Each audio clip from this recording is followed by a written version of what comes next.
అందరికీ నమస్కారం. గత ఒక వారం రోజులుగా సాక్షి పేపర్ వన్ సైడ్ బ్యాటింగ్, ఎవరితోనో మాట్లాడిస్తాడు. ఆ మాట్లాడింది చూసారా అది ఎలా మాట్లాడాడు అని చెప్పి వీళ్ళు వ్యాఖ్యానం. సో ఇప్పుడు సమాధానం చెప్పాల్సిన అవసరం లేకపోయినా ఏదో ఆ పేపర్ చదివే వాళ్ళు మరి గతంలో ఇక్కడ 11,000 సర్క్యులేషన్ ఉండేదట, ఇప్పుడు 1,100కి పడిపోయిందట, మళ్ళీ అక్కడ 11. అదేంటో అయినా సరే పెద్దగా చదవరు అనుకున్నా ఫ్రీగా ఎక్కడ పడితే అక్కడ వేసేస్తున్నారు. కాబట్టి ఎవరో చదివిన వాళ్ళు, నన్ను అభిమానించే వాళ్ళు కూడా కాస్కో ఇష్కిష్కో ఉంటారు. కాబట్టి ఈ పదానికి అర్థం జగన్ గారికి అర్థం అవుతుంది. సో కాస్కో ఇష్కిష్కో ఉంటారు కాబట్టి వాళ్ళకి కొంచెం క్లారిఫికేషన్ గతంలో నేను ఇచ్చా, ఎన్నోసార్లు చెప్పా, అయినా సరే మళ్ళీ చెప్దామని. ఇప్పుడు గత 5-6 రోజులుగా సాక్షి పేపర్లో ఏకరవ పెడుతున్న అంశాలు 2020 నుంచి సాక్షివాడు వేస్తూనే ఉన్నాడు. రెగ్యులర్గా వేస్తూనే ఉన్నాడు. 2020లో నాకు జగన్మోహన్ రెడ్డికి పూర్తిగా చెడిపోయిన తర్వాత అతను నా మీద పగా ప్రతీకారాలకి పూనుకున్న తొలి రోజుల్లో అప్పుడు అతని పార్టీలో, ఇప్పుడు ఇంకో పార్టీలో ఎంపీగా ఉన్న ఒక వ్యక్తిని ప్రవేశపెట్టి అప్పుడు పంజాబ్ నేషనల్ బ్యాంక్ చైర్మన్ని ఇతను పిలిపించుకొని, సో అతనికి ఎలాగైనా సరే నా కోరిక తీర్చాలి, ఈ కంపెనీ క్లోజ్ అయింది కాబట్టి మీరు కేసు ఒకటి ఇవ్వండి, మాకు కావాల్సిన వాడు ఉన్నాడు సిబిఐలో, మేము చర్యలు తీసుకుంటాం అని అంటే ఆయన ఇంకో బ్యాంక్ అయినా కలిపి ఇమ్మీడియట్గా జగన్మోహన్ రెడ్డిని, ఏ ఆజానుబాహుడైనా ఒక ఎంపీ కలిపాడో వాళ్ళని తీసుకొచ్చి ఆ 48 గంటల్లో మీరు సమ్వేర్ ఇన్ సెప్టెంబర్లోనో అక్టోబర్లోనో 2020 ఆ సాక్షి పేపర్లో ఫ్రంట్ పేజ్ రఘురామ నివాసాలపై సిబిఐ దాడి, ఆఫీసులపై అన్నిట్లపై దాడి, విపరీతంగా అసలు టన్నులకు టన్నులు, లారీలకు లారీలు కాగితాలు దొరికేసినాయి అని చెప్పి రాశారు. అప్పుడే అంటే 2020లోనే రాశాడు. ఆ తర్వాత అసలు కొనసాగుతుంది విచారణ, అలా ఎలాగా రఘురామరాజు అరెస్టు తథ్యమని ఇప్పుడు వాగుతున్న వాగుడు అప్పుడు కూడా సాక్షిలో వాగాడు. ఇది కొత్త వాగుడు కాదు, అప్పుడు వాగుడే. అప్పుడే ఎప్పుడైతే వారు రైడ్ చేయించారో, మామూలుగా 48 గంటల్లో రైడ్ అనేది జరగదు. అసలు అది ఎఫ్ఐఆర్ రిజిస్టర్ చేయాలంటేనే మామూలుగా 4-5 నెలలు పడుతుంది. బట్ జగన్మోహన్ రెడ్డికి అప్పుడు ఉన్న పట్టుది, ఆ పట్టుతో మరి ఇమ్మీడియట్గా రైడు, ఎఫ్ఐఆర్లు, ఇన్వెస్టిగేషన్లు అన్నీ జరిగినాయి. ఇప్పుడు వీళ్ళు 2,000 కోట్లు అని మాట్లాడుతున్నారు. ఆ 2,000 కోట్లు అన్నది అసలు ప్రాజెక్ట్ కాస్ట్. ఒక 300 మెగావాట్, ఒక 180 మెగావాట్. అసలు భారతదేశంలో నేను కట్టినంత lowest capital cost per megawatt ఎవరో కట్టల. ఆ 180 మెగావాట్ ప్లాంటు 5 సంవత్సరాలు రన్ అయిన తర్వాత 300 మెగావాట్ ఒక 2 years సక్సెస్ఫుల్గా రన్ అయింది. ప్లాంట్ కట్టాం. మొత్తం రెండు కలిపితే ప్రాజెక్ట్ కాస్టులు 2,000.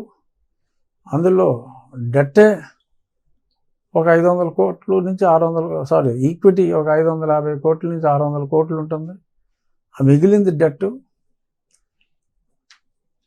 మెజారిటీ మోర్ దాన్ 70% 180 మెగావాట్కి అరౌండ్ 45% ఆ 300 మెగావాట్కి 40% 300 మెగావాట్కి రీపే చేసిన తర్వాత అప్పుడు ఇలాంటి పనికిమాలిన సీఎంఏ అక్కడ ఉన్న రోజుల్లో జయలలిత గవర్నమెంట్లో నాకు పేమెంట్స్ రాకపోతే నేను జయలలిత ప్రభుత్వం మీద ఎలక్ట్రిసిటీ బోర్డు మీద చర్యలు తీసుకోవాలి. ఎన్సిఎల్టీ అప్పుడే వచ్చింది. ఆ రూల్స్ ప్రకారం నా పేమెంట్స్ ఇవ్వకపోతే నేను బ్యాంక్స్కి పే చేయాలి, ఇవ్వకపోతే ఆ అసెట్లు అమ్మైనా సరే నాకు డబ్బు పే చేయాలి అని చెప్పి అప్పుడు వచ్చిన కొత్త చట్టం ప్రకారం నేను కేసు ఫైల్ చేస్తే సరే ప్రభుత్వం వాళ్ళు కోర్టులో నాకు ఆర్డర్ ఫేవరబుల్గా వచ్చినప్పటికీ కంటెంప్ట్ ఆఫ్ కోర్టుకు కావాలంటే ఇల్లని వాళ్ళు కౌంటర్ క్లెయిమ్స్ పెట్టి ఈ సప్లై చేసినప్పుడు ఎవ్రీ 1 అవర్కి మేము మీటర్ రీడింగ్ చూస్తాం, ఈ హాఫ్ అన్ అవర్లో తగ్గిన దానికి పెనాల్టీ, ఈ హాఫ్ అన్ అవర్లో ఎక్కువైన దానికి మేము సప్లై చేయక్కర్లేదు, 10% ప్లస్ ఆర్ మైనస్ క్లాజ్ ఉన్నప్పటికీ రకరకాలుగా చిత్రహింసలు పెట్టి పేమెంట్లు ఆపేసి లిటిగేషన్ చేశారు. నేను ఏ చట్టం ప్రకారం వాళ్ళ మీద కేసు వేసానో నా బాకీలు రాలేదని, ఆ చట్టం అమల్లో ఉంది కాబట్టి నేను వాళ్ళ దగ్గర నుంచి డబ్బులు రానందువల్ల 2 క్వార్టర్లు డిఫాల్ట్ అయితే ఎన్సిఎల్టీ ఈ లెండర్స్ ఎన్సిఎల్టీకి వెళ్ళి ఈ కంపెనీని అమ్మేశారు. అమ్మగా కొంత డబ్బు వచ్చింది. అక్కడ అసెట్ బిల్డ్ చేసాం అది మాట్లాడిన కంపెనీలకి. ఈ సందర్భంలో ఏమైంది, ఇంటర్ కార్పొరేట్ డిపాజిట్స్ ముందు 1 సంవత్సరం పాటు బ్యాంక్ లోన్ డిఫాల్ట్ అవ్వకూడదని అన్ని కంపెనీలకి హోల్డింగ్ కంపెనీ ఒకటే కాబట్టి ఈ ప్రతి ఇండివిజువల్ ప్లాంట్కి సపరేట్ పీపీఏలు ఉంటాయి కాబట్టి సపరేట్ నేమ్స్ ఉంటాయి. వీటికి హోల్డ్కోకి ట్రాన్స్ఫర్ చేసి ఒక్క కంపెనీ నుంచి ఇంకో కంపెనీకి అప్పులు ఇచ్చి అన్నీ అందులోనే చూపెట్టి ఆ ఇన్స్టాల్మెంట్ల కోసం డబ్బు వాడటం జరిగింది. అన్ని చెక్ ట్రాన్సాక్షన్సే. It is only if at all it is an offence, it is not an offence. If at all it is an offence అది కాంపౌండబుల్, దానికి ఏదో కొంత పెనాల్టీ ఉంటుంది, బట్ అది కూడా ఉండే అవకాశం లేదు. బట్ ఎప్పుడైతే డిఫాల్ట్ కంపెనీ వాళ్ళు అసెట్లు అమ్మారో ఆ బ్యాలెన్స్ అమౌంట్ నేను కట్టలేదు కాబట్టి, నేను అంటే కంపెనీ ఈజ్ అన్ ఇండివిజువల్, నేను వన్ ఆఫ్ ది షేర్ హోల్డర్ని. నాకు ఎంతోమంది ఫారిన్ ఇన్వెస్టర్స్ ఉన్నారు. అసలు మా సొంత డబ్బు చాలా ఎక్కువ పోయింది ఈ బ్యాంక్ డెట్ కన్నా. నేను తీసుకొచ్చిన private equity amount I last much more than the debt. సరే, ఇది ఎందుకు చెప్తున్నాను అంటే కొద్దిమంది నా అభిమానులు బాధపడతారేమో, నేనేదో బ్యాంకుల్ని దోచాను అనుకుంటారేమో. నా డబ్బులే పోగొట్టుకున్నా, నేను పుట్టటమే గోల్డెన్ స్పూన్తో పుట్టా, అత్యంత ఐశ్వర్యంలో పుట్టా. అప్పటికి నా జీవన విధానంలో పెద్దగా మార్పు ఏమీ లేదు. అప్పుడు పంది మాంసం అమ్ముకునే వాళ్ళు ఇప్పుడు 500 కోట్లు 1000 కోట్లు ఇన్కమ్ ట్యాక్స్లే కట్టుకుంటున్నారు తప్ప, మేము అప్పుడు బాగానే ఉన్నాం, ఇప్పుడు బాగానే ఉన్నాం అంతే తప్ప ఒకప్పుడు పంది మాంసాలు అమ్ముకోలేదు. ఇప్పుడు మరీ ఫిల్తీ రిచ్ రాజకీయాల్లో కన్నాలేసి సంపాదించుకోలేదు. ఇది ఎవరికి చెప్తున్నానో ఎందుకు చెప్తున్నానో అర్థం చేసుకుంటే మంచిదే. సో ఇది క్లారిఫికేషన్. ఇక ఈ పేపర్లో ఈ మధ్యన ఎక్కువగా ఏం రాస్తున్నాడు, రఘురామకృష్ణరాజు 420 సరే 3 కేసుల్లో వాడే పెట్టించిన కేసుల్లో, అంటే ఒక ఆజానుబాహుడైన ఎంపీ ద్వారా పెట్టించిన కేసుల్లో ఓకే 3 into 420 అనుకుందాం ఊరికి ఆ లెక్కల్లో. జగన్మోహన్ రెడ్డి 11 కేసుల్లో 420. సరే 11 అదొక యాదృచ్ఛికంగా ప్రతి దగ్గర 11 వస్తుంది. 11 కేసుల్లో జగన్మోహన్ రెడ్డి 420. మరి సాక్షిలో అతను వాటా అమ్మేసుకున్నాడా మరేంటో నాకు తెలియదు. కానీ రఘురామకృష్ణరాజు 420 3 కేసుల్లో అని చెప్పి మాట్లాడాలంటే సిగ్గుండాలి కదా. ఆ పత్రిక యజమాని మాజీ ముఖ్యమంత్రి, ప్రస్తుత అప్రస్తుత ప్రతిపక్ష నాయకుడు. అర్థమైందా? ప్రస్తుత అప్రస్తుత ప్రతిపక్ష నాయకుడు. అలాగా 11 కేసుల్లో 420గా ఉండి ఈ రకంగా కేవలం అంటే అతని స్టాండర్డ్లో కేవలం ఉంటే రాసుకుంటావా? జనాలు అసహించుకోవట్లా? సరే, ఎవరో మాట్లాడారు, అమ్మ బాబోయ్ రేపో మాపో అరెస్ట్ అయిపోతాడు, సుప్రీంకోర్టు ఏం చెప్పింది? సుప్రీంకోర్టు ఏం చెప్పిందిరా? సరే, అది దొబ్బింది ఎప్పుడో మీకు. ఏం చెప్పింది సుప్రీంకోర్టు? ఒక బంచ్ ఆఫ్ కేసుల్లో ఇన్వెస్టిగేషన్ యాక్చువల్గా అయిపోయింది. ఆ రెండిట్లో 2020లో జగన్మోహన్ రెడ్డి పేపర్ చూసుకుంటేనే తెలుస్తుంది. తర్వాత మొన్న ఎలక్షన్ ముందు కూడా ఇయే రాసేవాడు, రాసి నాకు సీట్ రాదనేవాడు. 2020లోనే రాశారని చెప్పి ముందు చెప్పాను కదా. అది రాస్తూనే వెళుతూ అప్పుడు కూడా ఇదే రాసి ఇదే పాయింట్ నేను నా ఎలక్షన్ ఎఫిడవిట్లో పెడితే, ఈ కేసుల గురించే నా ఎలక్షన్ ఎఫిడవిట్లో కూడా రాస్తే, అయ్య బాబా చూసారా ఇన్ని కేసులు ఉన్నాయని చెప్పి మళ్ళీ రాసి, నాకు సీట్ రాదని రాసి, సీట్ ఇవ్వకూడదని వాళ్ళు డిసైడ్ అయిపోయారని రాసి, ఒకవేళ సీట్ ఇచ్చినా నాది 3వ స్థానం అని చెప్పి రాసి, ఇండిపెండెంట్కి కూడా అలే డబ్బులు ఇచ్చి ఇన్ని చేసి ఏం పీకారా? ఈ ఉండి నియోజకవర్గ చరిత్రలో ఎప్పుడు 32,000 దాట్ల మెజారిటీ, దాన్ని 56,777కి తీసుకెళ్ళి సువర్ణావకాశం నాకు ఇచ్చారు.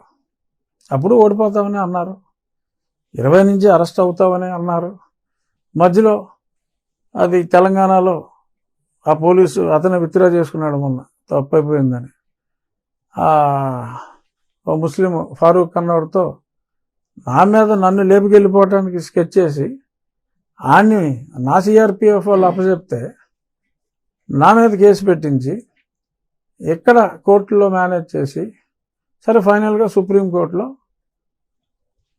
నాకు బెయిల్ వచ్చింది. సరే, మొన్న కేసు కూడా క్లోజ్ అయింది. అప్పుడు కూడా ఇదిగో అరెస్టు, అదిగో అరెస్టు, తెలంగాణ ప్రభుత్వం అరెస్ట్ చేస్తుందని చెప్పి వాగేవాళ్ళు. చేశారా?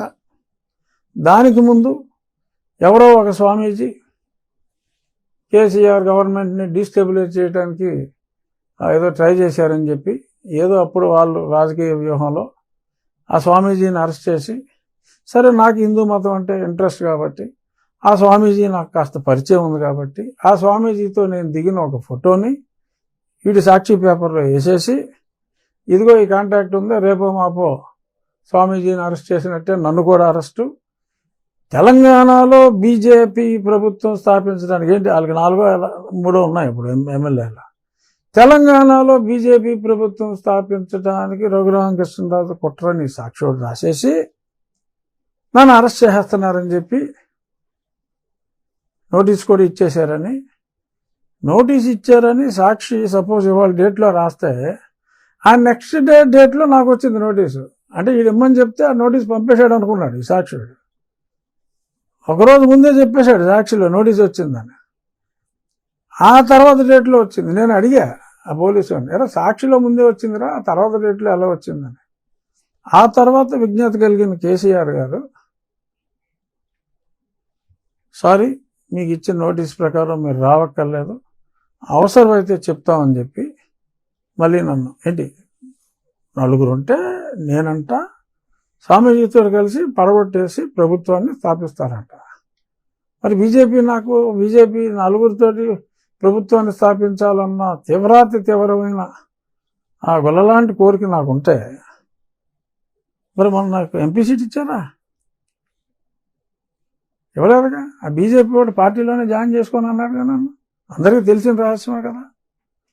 దాని వెనకాల ఫలానా వాడు ఉన్నాడని నేను అప్పుడే చెప్పాను కదా. నాకు సీట్ రాకపోవడానికి, ఎంపీ సీట్ రాకపోవడానికి బీజేపీలో, సరే ఈ పార్టీ వాడు ఎందుకు ఇవ్వలేదు అది వేరే విషయం. ఆ పార్టీలో రాకపోవడానికి కారణం అదని చెప్పి నేను చాలాసార్లు మీడియా ముందు చెప్పానా, గుర్తుందా మీకు? దానికి జగన్మోహన్ రెడ్డి అడ్డం పడ్డాడు, సాక్షి యజమాని అని కూడా చెప్పా. అంటే అప్పుడు అతను ముఖ్యమంత్రి అని ఉంటా.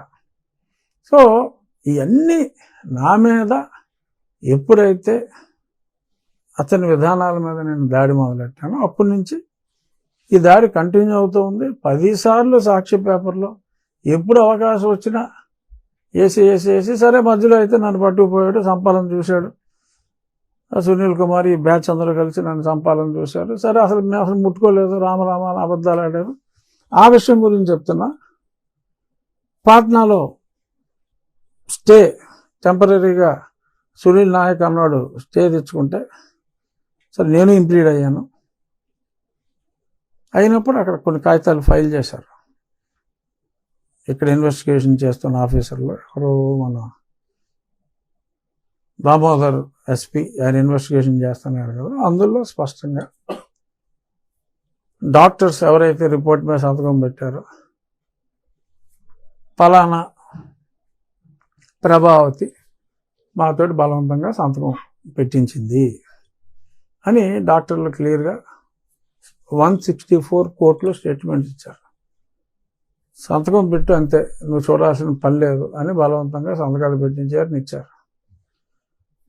ఎవరైతే నన్ను కొట్టినప్పుడు కొంతమంది సునీల్ నాయక్ పక్క గదిలోనే ఉన్నాడు విజయపాల్తో కలిసి, మేము కేకలు విన్నాం, బాబాయ్ ఎక్కడికో వినపడుతున్నారా అంటే పెద్దవాళ్ళు ఎవరు నువ్వు వెళ్ళిపో అని చెప్పాడు. 2 days తర్వాత సునీల్ కుమార్ నాయక్ కాదు కుమార్ మీటింగ్ పిలిచి ఆ రోజు అక్కడ ఉన్న కానిస్టేబుల్, ఏఎస్ఐ, డిఎస్పీని ఇక్కడ జరిగింది, మీరు ఎవరన్నా మాట్లాడితే తీవ్ర పరిణామాలు ఉంటాయని హెచ్చరించినట్టు స్పష్టంగా 164 స్టేట్మెంట్స్ ఉన్నాయి. బెదిరించాడు అంటే ఇంత దారుణంగా బెదిరించాడు అని 164 స్టేట్మెంట్లు కూడా వాళ్ళు కోర్టులో సబ్మిట్ చేశారు. అక్కడ అతను బెయిల్ రిజెక్షన్ అప్పుడు సునీల్ నాయక్ని అక్యూజ్డ్ చేసి అది పెట్టడం జరిగింది. అవన్నీ అక్కడ ఇచ్చిన రికార్డులో ఉన్నాయి, నాకు ఇట్స్ ఆన్ పేపర్ క్లియర్గా. నేను కూడా అక్కడ ఇంప్లీడ్ అయ్యాను కాబట్టి ఆ కాగితాలు నాకు సబ్మిట్ అయినాయి. చాలా స్పష్టంగా ఉంది. అంత స్పష్టంగా రోల్ ఉన్న తర్వాత అరెస్ట్ కాకుండా ఎందుకుంటారు అన్న ఉద్దేశంతో డెఫినెట్గా సాక్ష్యాధారాలన్నీ ఎక్కడ కొట్టించాడో నాకు తెలుసు, కానీ దేనికైనా సాక్ష్యం ఉండాలి కదా, చట్టం ముందు సాక్ష్యం ఉండాలి కదా. సో సాక్షులు నిజం చెప్పారు కనుక చర్యలు ఉంటాయి అని ఆశించడం సహజం. సో అది చెప్తే సుప్రీంకోర్టు తీర్పుకి వక్రభాష్యం ఏముందో, సుప్రీంకోర్టు ఈ ఆర్బీఐ సర్క్యులర్ని ఫాలో అవ్వకపోయినా బ్యాంకు కంప్లైంట్ ఇస్తే సిబిఐ కెన్ గో ఎహెడ్ అని ఇచ్చారు అంతే. ఈడేం చెప్తాడు, కొంతమంది ఈ సాక్షియోడు వీళ్ళు ఆడికి తోడు దిక్కుమాలిన ఇదిగో మీ కులంలో చెడబుట్టారు అంటే జర్నలిస్టు కులంలో ఆ సాయిగాడు అక్కడ బ్రోకర్ నా కొడుకు, ఓపెన్గా చెప్తున్నా బ్రోకర్ నా కొడుకు. రే సాయి నీకు ఎవడ దీతో స్టార్ట్ అవుతుంది ఆ ఛానల్ పూర్తి పేరు, కింద ఏదో చిన్న అక్షరాలు రాస్తాడు ఆడు అదే పనిగా జగన్మోహన్ రెడ్డి బాగా. అలా కొంతమంది ఉన్నారు, వాళ్ళ పెయిడ్ వెబ్ ఛానల్స్, కొన్ని అంకిల్ ఛానల్స్ ఉన్నాయి, దానికి కూడా కొన్ని పేమెంట్లు వాళ్ళు వేస్తారనుకుంటా సాక్షి యజమాన్యం, ఆడికి రిలయబిలిటీ తక్కువ అని. ఇలాంటి వాళ్ళందరూ అసలు సుప్రీంకోర్టు క్లియరెన్స్ అరెస్ట్ చేయమని సుప్రీంకోర్టు క్లియరెన్స్ ఇస్తున్నారా? చనా కొడకల్లారా. సారీ, రాజ్యాంగబద్ధ పదవిలో ఉన్న కొంతమందికి అర్థమయ్యే భాషలో మాట్లాడాల్సి వస్తుంది. అది they can go head with the investigation అన్నారు. And here the investigation is already over. I have attended. నేను ఢిల్లీలో ఎంపీగా ఉన్నప్పుడే వాళ్ళు అడిగిన ప్రశ్నలన్నింటికి సమాధానం ఇచ్చాను. వాళ్ళు ఎప్పుడో ఛార్జ్షీట్ వేసుకుంటారు. ఇప్పుడు ఛార్జ్షీట్ వేసిన తర్వాత ఓకే, అందరికీ జగన్మోహన్ రెడ్డి లాగా 15 ఏళ్ళు సాగదీయటం కుదరదు. ఇమీడియట్గానే త్వరలోనే నిర్దోషిగా నేను బయటకు వస్తాను. అక్కడ ఇంకా ఛార్జ్షీట్ వేయలేదు, ఈయన కొడుకులు డిసైడ్ చేస్తారా? ఈలోపు ఇంకో వెర్షను సూట్లు వేసుకున్న వాళ్ళు, బూట్లు వేసుకున్న వాళ్ళు, టైలు వేసుకునే వాళ్ళు స్పీకర్ ఉద్యోగం నుంచి, అదే డిప్యూటీ స్పీకర్ ఉద్యోగం నుంచి తీసేయాలి. 11 కేసులు ఉన్నారా మరి నీకు? నువ్వు ముఖ్యమంత్రి ఎలా చేసావు? సిగ్గు, శరం, బుద్ధి, జ్ఞానం ఉండాలా? అసలు మాట్లాడే ముందు అరే నువ్వు ఎలా ఉన్నావురా ఎన్నాళ్ళు అని చెప్పి ఎవడన్నా అడుగుతాడన్నా ఇంగిత జ్ఞానం ఉందా? తీసేస్తారా? ఎవడో కొంతమంది భోగాల్లో అభియోగం చేశారు, జరుగుతుంది ఇన్వెస్టిగేషను. భోగాల్లో అభియోగం చేసినంత మాత్రం తీసేస్తారా? ఉద్యోగాలు తీసేస్తారా? Constitutional post పీకేస్తారా? ఇప్పుడు నేను ఆ కాన్స్టిట్యూషనల్ పోస్టులో ఉండమన్న ఈ సంవత్సరం నుంచి ఎంతో సంయమనం పాటించాను. బట్ ఈ పోస్టులో ఉన్నాను కదా అని ఎవడ పడితే ఆడు ఏది పడితే అది వాగేసి అర్థమైందా? Lip movement. క్వశ్చన్ అండి, మీరు బాధ్యతాయుతమైన స్పీకర్, డిప్యూటీ స్పీకర్ పదవిలో ఉన్నారు.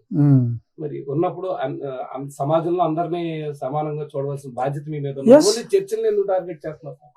చర్చలు తీసేస్తున్నారు మీరు. అమ్మ బాబాయ్, అసలు నేను మాట్లాడే టాపిక్ ఏంటి? మీరు అడిగింది ఏంటండి నాని గారు? మీరు మాట్లాడుతున్నారు కదా సార్.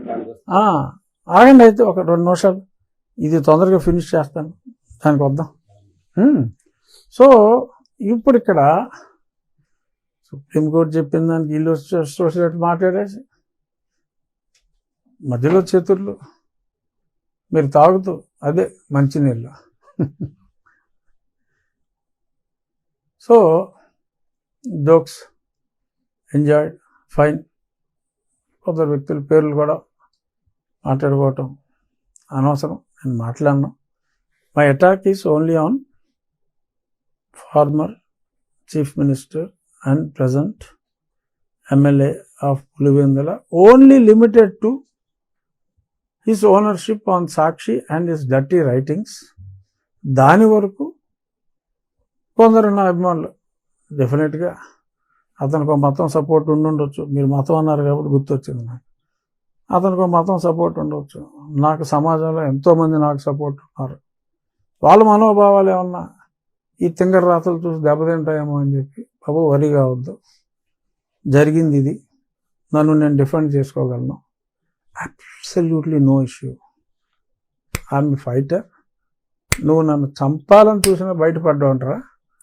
సో ఇలాంటి ఉడతూపులకి ఎవడో భయపడ్డావు. మళ్ళీ ఇంకో పబ్లిసిటీ, రఘురామకృష్ణరాజుని ఏకాకి చేసిన పార్టీ. మరి అసలు సంబంధం ఉందా? అసలు ఈ మ్యాటర్ ఏంటి? ఏకాకి చేయటం ఏంటి? అంటే ఏం చేసేయాలి? ఏం చేసేయాలి? పార్టీ రోడ్లు ఎక్కేయాలా? తెలుసు కదా అందరికీ, పెట్టింది నాన్ సెన్స్ అని తెలుసు. నా కేసు నేను పోరాడుకోగలనని తెలుసు. సో ఏ వారియర్కి ఎవడ మద్దతు అవసరం లేదురా. మద్దతు ఎవడైనా అడిగితే ఇస్తారు. అసలు నాకు అవసరమే లేదు, అక్కడ మ్యాటరే లేదు. నాకు దేనికి మద్దతు? జగన్మోహన్ రెడ్డి మీద పోరాటం నేను ఎవడ మద్దతు తీసుకుని మొదలెట్టానా? నేను మొదలెట్టినప్పుడు ఎవడన్నా రోడ్డు మీద ఉన్నాడా? ఇంట్లోనే ఉన్నారుగా అందరూ. 2020లో ఫిబ్రవరిలో, మార్చిలో మొదలెట్టా పోరాటం. సరే అక్టోబర్లో ఇదిగో అజాన్ బాబుతో కేసు వేయించాడని చెప్పాను కదా. ఇంకా అప్పటి నుంచి అటాక్ ఇస్తానే ఉన్నాడు. ఇక్కడ ఎన్ని కేసులు పెట్టాడు నా మీద? ఒకసారి ఊరు వస్తున్నాను రా అంటే 4 SC ST కేసులు పెట్టాడు నా మీద. ఆ తరకు పోలీస్ స్టేషన్, ఆ బార్డర్లో ఒకటి, ఎవడో కెనడీ అంట నర్సాపురంలో ఒకటి, ఆల్మోస్ట్ ఎస్సీలతోనే క్రిస్టియన్స్తో పెట్టించి, చర్చి చెప్పావు కాబట్టి ఇవన్నీ గుర్తొచ్చినాయి. పెట్టించి ఇక్కడ ఒంట్లో ఒకటి పెట్టి, ఎక్కడ పెడితే అక్కడ SC కేసులు ఏదో 4 పెట్టారు. SC కేసులు ఏంటి? సరే నేను మళ్ళీ అన్నిటి మీద స్టే తెచ్చుకుని మళ్ళీ వస్తున్నానంటే అక్కడ రంగరాజన్ ఉండేవాడు కదా అప్పుడు మంత్రి, తర్వాత తీసుకొప్పారు. అదే సోడా బుడ్లు పెట్టి సోడాలు ఇసిరేసి కొట్టాలని చెప్పి అంతా స్కెచ్ చేసుకున్నాడు. సరే చూద్దాంలే, అప్పటికి నాకు సిఆర్పిఎఫ్ వచ్చేసింది అనుకుంటే ఇంకో 4 కేసులు పెట్టాడు ఏది అరెస్ట్కి. మళ్ళీ ఆ 4 కేసులకి మళ్ళీ కోర్టుకి వెళ్ళి దానికి మళ్ళీ స్టే తెచ్చుకుని ఇంకో 2 నెలలు పట్టింది. మళ్ళీ వస్తానంటే ఇంకో 4 ఎడతాడు. ఈ లీటర్ ఖర్చులు ఎందుకురా నాయన మనకి. అది ఏంటిది హోల్ అది హోల్కి రకరకాల భాష ఉంటుంది. ఆ భాష నేను మాట్లాడకూడదు ఈ పొజిషన్లో. సో అర్థమైన వాడికి అర్థమైన. సో ఎందుకులే అని చెప్పి నేను రావడం కూడా మానేశాను. అంతా పోయించా వాడిని. నాకు వాటిని సపోర్ట్ ఉన్నాడు. అప్పుడు 2 years ఒంటరి పోరాటం చేశా. నాకు ఇప్పుడు నా పార్టీ సపోర్ట్ అవసరమా? నాకెందుకు సపోర్టు? నాకు లేదని మై సన్స్ ఎందుకు బాధపడతారు? దేని బాధపడతారు? రఘురామకృష్ణరాజు ఒంటరి. I feel proud. నాకు నచ్చేదే ఒంటరి పోరాటం. జగన్మోహన్ రెడ్డిని ఓడించాలనే ఏకైక లక్ష్యంతో పోరాడా. ఆ పోరాటంలో కొందరు కలిశారు. ఓకే, నేను రాజ్యాంగబద్ధ పదవిలో ఉన్నా, పదవుల్లో వాళ్ళు ఉన్నారు, ఫైన్. నాకు కావాల్సింది గౌరవం. నా గౌరవం ఇచ్చే పదవిలో నేనున్నా. No regrets for me. అధికారం కావాల్సిన వాళ్ళు అధికారంలో ఉన్నారు, గౌరవం కావాల్సిన వాళ్ళు గౌరవమైన పదవుల్లో ఉన్నారు. నేను సంతోషంగా ఉన్నా. అదే పార్టీ సహాయం అవసరం లేదు. ఎందుకు? తప్పు చేస్తే ఏమంటే హెల్ప్ చేయండి అని అడగాలి. కాబట్టి ఏ తప్పు చేశాను? నేను హ్యాపీగా ఉన్నాను, తప్పు చేయలేదు కాబట్టి. సో వాళ్ళు అదొక ప్రయత్నం. అంటే ఏది, నాకు ఏదో పార్టీ లీడర్షిప్కి గ్యాప్ క్రియేట్ చేయాలని. అరే నాకు నచ్చిన పదవిలో నేనున్నా, నాకు నచ్చంత సానుభూతి. సో కాబట్టి సంతోషంగా ఉన్నాను నేను. మళ్ళీ ఆ ఉన్నమాద మీద పోరాటం నాకు ఎవరి సహాయం అవసరం లేకుండా నేను చేసుకుంటున్నానండి. నన్ను హింసించారు అని చెప్పి ఎన్ని మీటింగుల్లో ఎంతమంది మాట్లాడారు? అదొక ఎలక్షన్ అంశం అన్న సంగతి మీకు తెలుసు కదా. 1.5 సంవత్సరం అయింది ముందుకెళ్ళిందా కేసు. అయినా నేను బాధపడలేదు కదా, పోరాడుతున్నా. ఇవోరా సాక్ష్యాధారాలు, ఇన్ని ఎవిడెన్స్లు వచ్చిన తర్వాత కూడా ఇంకా మీరు చక్కబాజం చేస్తా కూర్చుంటారా అని అడుగుతున్నా. అంతే తప్ప నేను ఎవరి దగ్గరికి వెళ్ళి దీనంగా బతిమాలలేదా. ఎందుకంటే పోరాటం నా సహజ లక్షణం. కొడుపుంజుకోను. అది సంక్రాంతి పందెంకోడిలాగా పారిపోదు కదా. పందెంకోడి పోరాడుతుంది. అసలు దాన్ని చంపుద్ది, లేకపోతే చేస్తుంది. చావుకి ఎదిరించే నేను జగన్మోహన్ రెడ్డితో పోరాడా. దాక్కున్న వాళ్ళు దాక్కున్నారు, అది వేరే విషయం. సో నాకెవడి సానుభూతి అవసరం లేదు. ఎందుకంటే నేను ఆశించలేదు కాబట్టి. ఇంకా హర్ట్ అవుతా ఎవడన్నా సానుభూతి చూపెడితే. నాకు అవసరం లేదు. నేను పెట్టిన కేసు సాక్ష్యాలు ఉన్నాయి. వీలైనంత త్వరగా న్యాయం చేస్తే పోలీసు వ్యవస్థ మీద, పరిపాలనా వ్యవస్థ మీద ప్రజలకు నమ్మకం పెరుగుతుంది. ప్రజలకు నమ్మకం పెరగకపోతే, ప్రజల నమ్మకాన్ని పోగొట్టుకుంటే భవిష్యత్తు కొంచెం కష్టం అవుతుంది. ప్రజలకు ఆ భరోసా ఇవ్వాలి అనేది నా ఉద్దేశం. తప్పకుండా ఈ ప్రభుత్వం, ఎందుకంటే నేను బయట ఉన్నాను, నేను ప్రభుత్వంలో లేను. సో కాబట్టి చెప్తున్నాను, తప్పకుండా ఈ ప్రభుత్వం ఆ విషయంలో భరోసా ఇస్తుంది అన్న విశ్వాసం నాకుంది. పోలీసు ఉన్నతాధికారి ప్రత్యక్షంగా మీడియా ఆయన వీడియో రిలీజ్ చేస్తున్నారు. మరి దాన్ని ఇప్పటి వరకు ప్రభుత్వం అలా రిలీజ్ చేయకూడదని ఆర్డర్ అవ్వకుండా సామెతలు ఊరికే రావమ్మా. ఇప్పుడు చాలా మాట్లాడారు, అందరికీ తెలిసినయే. సామెతలు ఊరికే రావు. ఏ సామెత ఎవరన్నా చెప్పగలరా? పిల్లి గుడ్డిదైతే ఊహించుకోవా, నువ్వు ఎత్తు చూపెట్టాలటి. సో సామెతలు ఊరికే రావు. డెఫినెట్గా అలాగని చూస్తూ ఊరుకోదు ఏ ప్రభుత్వం. నియంత్రించలేదు కదా సార్ ఇప్పుడు ఆరోపణలు. శిశుపాలుడు 100 తప్పులు చేస్తే గాని శ్రీకృష్ణుడు శిశుపాలుని సంహరించలేదయా. ఎందుకంటే శిశుపాలుడి తల్లికి శ్రీకృష్ణుడు మాటిచ్చాడు, రే 100 తప్పుల వరకు షోకారా అని. అలాగా ఒక్కొక్కడికి ఒక్కొక్క సాచురేషన్ పాయింట్ ఉంటుంది. ఆ సాచురేషన్ పాయింట్ ఇంకా రాలేదేమో మా ప్రభుత్వానికి. చూద్దాం. ఎందుకంటే that is the administrative capability of the governance or the government. So చేయకపోతే ఏమవుతుంది? నాకేమైనా నష్టం ఉందా వ్యక్తిగతంగా? మీ ఇమేజ్ బేస్ చేస్తూ మాట్లాడారు కాదు. మీరు మరి అత్యున్నత పదవిలో ఉన్నారు, రాష్ట్ర పోలీస్ శాఖ దాన్ని నియంత్రించట్లేదంటే దీన్ని ఎలా తీసుకోవాలండి అసలు మామూలు? ఎగ్జాక్ట్గా భలే ప్రశ్న నాని గారు. మీడియా వాళ్ళందరినీ అడుగుతున్నా. దాని వలన ప్రభుత్వానికి నష్టమా నాకు నష్టమా చెప్పండి? నాకు వ్యక్తిగతంగా ఏమన్నా నష్టం ఉందా? మొరిగే కుక్క మొరుగుతుంది అనుకుంటా ముందుకెళ్తా, నాకేంటి? నా ఇమేజ్కి ఏమన్నా నష్టమా? నేను ఇవాళ ఎక్కడికైనా వెళ్తే ఖచ్చితంగా చెప్పగలను, నాతో ఫోటోలు దిగినంత మంది ఈ రాష్ట్రంలో ఒకళ్ళిద్దరి కన్నా కూడా ఎక్కువ మందితో దిగరు. అంటే రాజకీయ నాయకులు, సినిమాటల్లో చెప్పట్లా. అంత గ్లామర్ ఉంది ప్రజల్లో భగవంతుడి దయ వలన. దీనివలన సరే పోనీ నాకేదో ఒక గ్రామ నష్టం ఉందనుకోండి, మేజర్ నష్టం టన్నుల లెక్కన ఎవరికి? ప్రభుత్వానికి. నాకెంత బాధ? నాకు ప్రభుత్వంతో సంబంధం లేదు. నేను ఎక్కడో ఒక గౌరవం ఇచ్చి నన్ను మూలం కూర్చోబెట్టారు. సమావేశాలప్పుడు యాక్టివ్గా ఉంటాం, మా పిటిషన్స్ కమిటీ మీటింగ్ అప్పుడు యాక్టివ్గా ఉంటాం. గౌరవప్రదమైన పోస్ట్ కాబట్టి ఆనందంగా ఉన్నాను. నేను ఎంత ఆనందంగా ఉన్నానో నా ఫేస్ చూస్తేనే తెలుస్తుంది. హ్యాపీగా ఉన్నా, కాన్స్టిట్యున్సీ అభివృద్ధి చేసుకుంటున్నా. కనీసం నాకు దగ్గరలో కూడా ఇంకెవడ ఉండే అవకాశమే లేదు. అన్ని ఊర్లకి వాటర్ ట్రీట్మెంట్ ప్లాంట్లు పెట్టాను. 18 ప్రభుత్వం ఇస్తే 50 చిల్లర నేను పెట్టించా నా స్నేహితులతో, నాకు తెలిసిన బ్యాంకుల సౌజన్యంతో, వాళ్ళ సిఎస్ఆర్ నిధులతో చేయించా. కాలువలన్నీ బాగు చేశాం. ఇంకొంతమంది బాధపడుతున్నారు.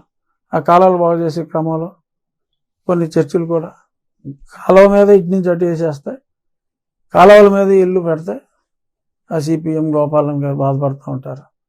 అవన్నీ కూడా కోర్టు ద్వారానే అనుమతి తీసుకుని తీసేయడం జరిగింది. సో నా ఎమ్మెల్యేగా ఎన్నుకున్న ప్రజలకి ఖచ్చితంగా నేను చేసినంత న్యాయం ఎవడో చేయలేడు. ఎమ్మెల్యే మంత్రులు చేయొచ్చు, ముఖ్యమంత్రి చేయొచ్చు, ఉప ముఖ్యమంత్రి చేయొచ్చు, వాళ్ళకి యాక్సెస్ ఎక్కువ ఉంటుంది కాబట్టి. ఎమ్మెల్యేగా నేను చేసినట్టు ఎవడో చేయలేడనే సాటిస్ఫాక్షన్ నాకుంది, గౌరవం ఉంది. సో కాబట్టి అపఖ్యాతి అంటూ అడ్మినిస్ట్రేషన్ వైజ్ కానీ పోలీసు వ్యవస్థ మీద కానీ ఎవరైనా మొరిగితే, చట్టాన్ని అతిక్రమించి మొరిగితే చర్యలు తీసుకోవాల్సిన బాధ్యత ప్రభుత్వాన్ని.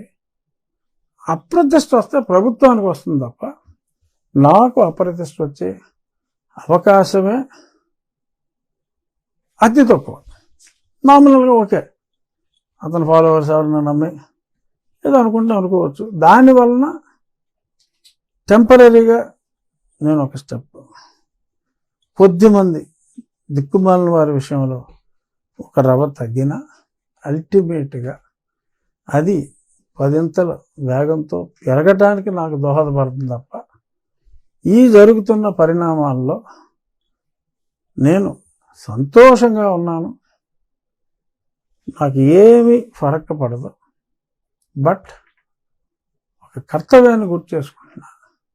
ఏంటంటే మొన్నటిదాకా ఏదో అతనిలో పరివర్తన వస్తే ఖచ్చితంగా నెక్స్ట్ టైం ప్రతిపక్ష హోదా వస్తుంది అన్న ఉద్దేశంలో ఉండేవాడిని. ఇప్పుడు ఇలాగే గొర్రెలు నరికేసి రక్తాన్ని చిమ్మేసి వారి రాక్షస ప్రవృత్తిని ఈ రకంగా ప్రదర్శించుకొని రాసిన దాన్నే పదే రాసుకొని ఈ రకంగా రాసుకుంటే వాళ్ళని అసహించుకునే వాళ్ళ పర్సంటేజ్ పెరుగుతుంది. మాట్లాడవలసిన టైంలో ప్రజలకి చెప్పవలసినవన్నీ కూడా చెప్పే చొరవ గతంలో తీసుకున్నా ఓడించా. జగన్మోహన్ రెడ్డి అతను ఓడించుకున్నాడు లాస్ట్ టైం.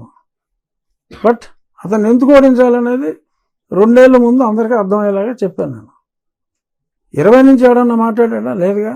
23లో మాట్లాడారు అందరూ. 20, 21, 22 ఎవరు? ఒకే ఒకడు మీ ఎదురుగుండా ఉన్నాడు. ఇది జగన్ ఎరిగిన సత్యం, జగన్ ఎరిగిన సత్యం. కాబట్టే జగన్ ఉన్నాడు నన్నే టార్గెట్ చేస్తున్నాడు. ఇంకేమన్నా పట్టించుకోడాడు.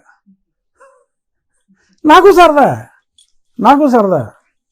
సో ఇది ఇలా హ్యాపీగా ఫేస్ చేస్తాం. బట్ జగన్లో మార్పు వస్తే జగన్కి మంచిదని చెప్పి జగన్ మారమ్మా అంతవరకు చెప్పగలను. అలాగే ప్రభుత్వం కూడా వ్యవస్థలో అసలు రాజ్యాంగ వ్యవస్థను చేసే ప్రక్రియ కొందరు చేస్తున్నప్పుడు అచేతనంగా చూస్తూ ఊరుకుంటే అది బాగోదు. డెఫినెట్గా నా విషయంలో కొంత అచేతనత్వం అయితే కనపడతాను. 1.5 సంవత్సరం తర్వాత మొన్న పిలిచారా అతన్ని, చెప్పాను లాస్ట్ టైం, 1000 శుభములు కలుగు నీకు పోయి రావే మరదలా అని పాట పాడి పంపించినట్టు 4 గంటలు పంపించారు. మళ్ళీ పిలిచారో లేదో తెలియదు, పిలుస్తారో లేదో తెలియదు, చూద్దాం. బట్ ఆ సాక్ష్యాలు ఇందాక చెప్పినట్టు ఉన్నాయి కాబట్టి పిలుస్తారని అనుకుంటున్నా. సో ఆ విషయంలో చెప్పాల్సింది స్పష్టంగా చెప్పాను కదా. ఈ సాక్షివాడు బోర్డు రాతలు చూసి రాసిందే రాసి, నీకే నువ్వేగా సాక్షి, రాసిందే రాసి బోర్డు రాతలు పచ్చాలు రాసి, నేను ఎలక్షన్ అఫిడవిట్లో పెట్టిందే మళ్ళీ రాసి, ఆ ఉన్న కాగితాలను గూగుల్లోంచి తీసి మళ్ళీ పెట్టేసి ఏదో ఇన్వెస్టిగేషన్ చేసినట్టు. ఎనీహౌ ఇది క్లారిఫై చేయాలనుకున్నా, నా అభిమానులకి క్లారిఫై చేశా.